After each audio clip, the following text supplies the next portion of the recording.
Excel Chapter 9, pages 518 through 522. All right, you need to read what is on the very bottom of page 517, declining balance depreciation, and then everything that's on page 518. Once you've done that, we can start with calculating the declining balance depreciation. All right, in cell B14, enter the formula equals, we're going to go get that declining, okay, equals dB. All right, cost is B4, is the absolute value. Salvage, B5, absolute value. Life, which is B6, absolute value. And period, which is B9.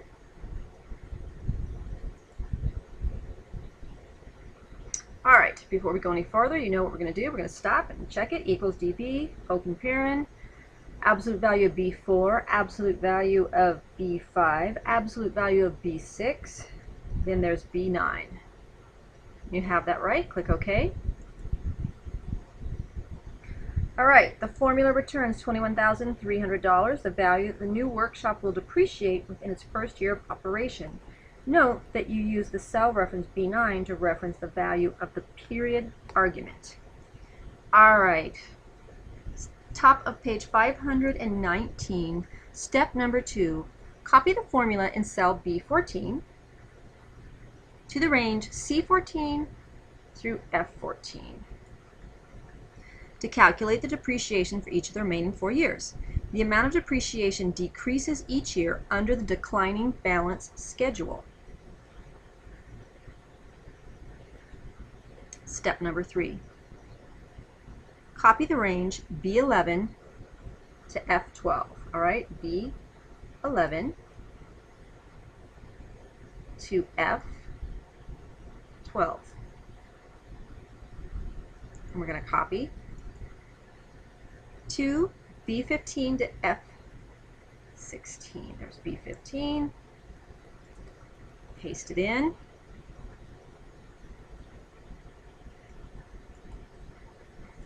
All right.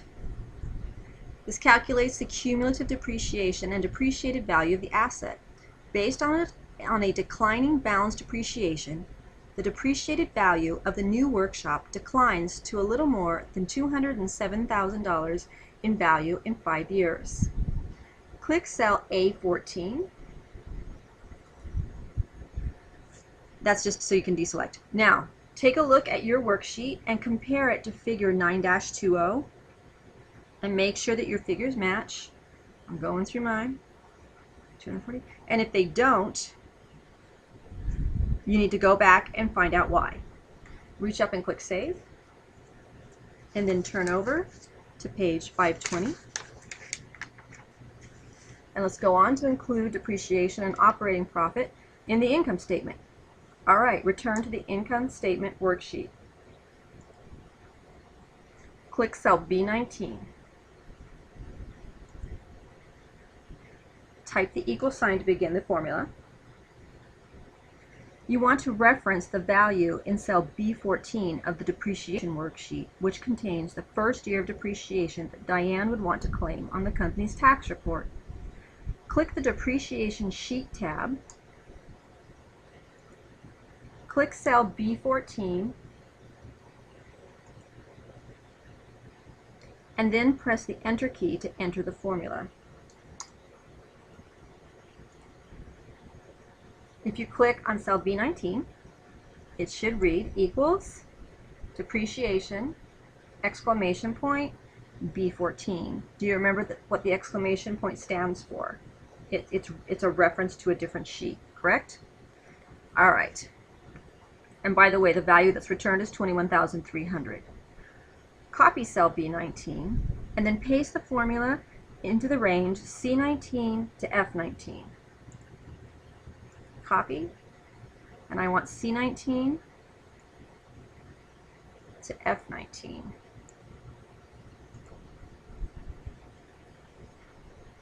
Okay.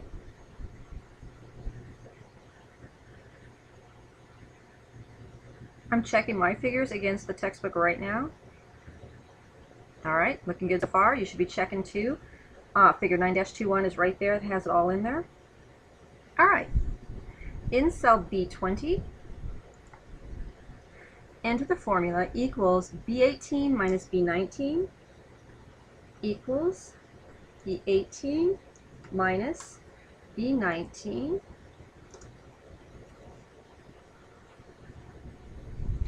and now we're going to go ahead and copy this straight across. The projected operating profit of the company is $421,700 in year one. It rises to $885,446 at the end of the 5th year. Okay, once again, stop and compare everything that you have on your worksheet to figure 9-21 on page 520. If you have any mistakes, now's the time to fix them. So hit save. All right, at the top of page 521. To reference the yearly interest payments on the proposed loans. In cell B22, enter the formula. Are you ready for this one? Take a look at it. Equals dash, boom, open bracket. By the way, this is hard for me to talk and do at the same time. So just look at your textbook and make sure that you get this in correctly.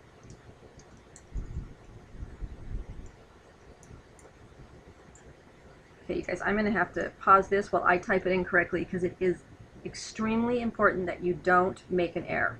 So follow the textbook and type it in. All right, so there is the formula all typed in there. Now, here's the thing. One of the reasons I had to pause and stop, because I had to go back to my own files, because I actually don't name my files exactly like the book says. I frequently tack on other things to identify it, you know, for this class or whatever it is. So, you have to make sure that you name the files like the book told you to, or else when you go to put in investment analysis, it doesn't exist. Does that make sense? Because that's the name of a file. Therefore, if you made a typo or if you named it anything else, it's going to be referencing something that doesn't exist. So if this formula didn't work, first of all, of course, you always have to go back and check how you typed it in. But the other thing you have to look for is, did I name my file correctly? And honestly, when we're naming these files, it is so easy to make a typo and misspell the word analysis. So if it didn't work, delete it, start again. But before you start again, look on your flash drive and make sure that you have named your files correctly and that you have the files investment analysis sitting on there correctly and the loan schedule, and they're named like that. Yes, so it gets in there correctly. Okay, and then once you have it all done, the value that's returned is $23,923. All right, step number 2. Copy the formula in cell of B22 to the range C22 to F22.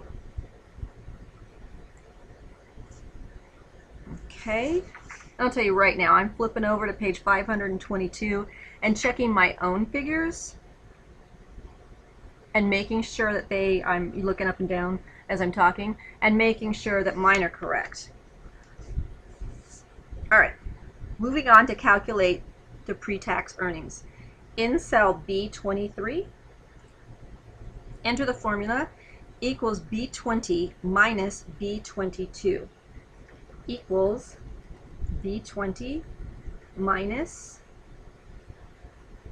B22. That calculates the taxable income, which is the operating profit minus the interest payments. The formula returns $397,700 $777, which is the taxable income for the company at the end of year 1. Copy the formula in cell B23 through the range C23 to F23. And if you can hear my page flipping, it's because I'm immediately flipping over to check my own numbers and make sure I'm good. You should be doing the same thing. All right, now read that little paragraph in between to calculate the pre-tax earnings and to calculate the taxes and net income. In cell F4, enter 33%.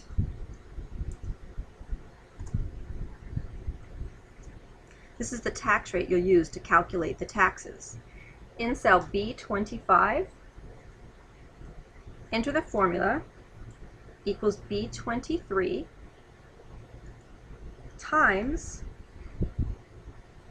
F4, and of course you want that to be an absolute value. That multiplies the earnings before taxes in year 1 by the tax rate.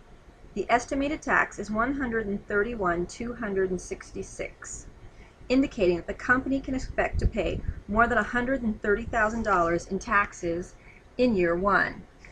All right, right here, right now, I see that I have got decimal places on here, and the example in the textbook does not, so I'm immediately going to fix that so that I don't end up with another dollar off like I had earlier.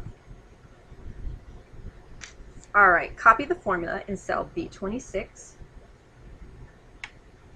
Sorry, in cell B25. That would explain why there's nothing in B26 yet. To C25 to F25. All right, at the end of the 5th year, which is right there, the company's tax burden is estimated to be $290,948. All right, in cell B26, enter the formula equals B23 minus B25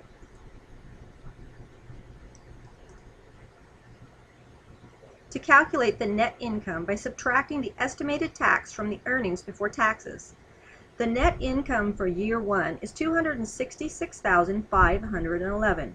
Copy the formula from cell B26 to the range C26 to F26.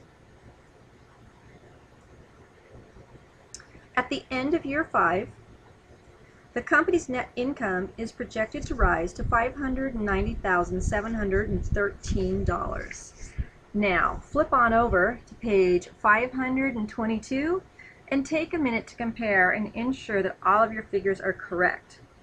If you've been checking them as we go along, you only have these very bottom figures to check real quick.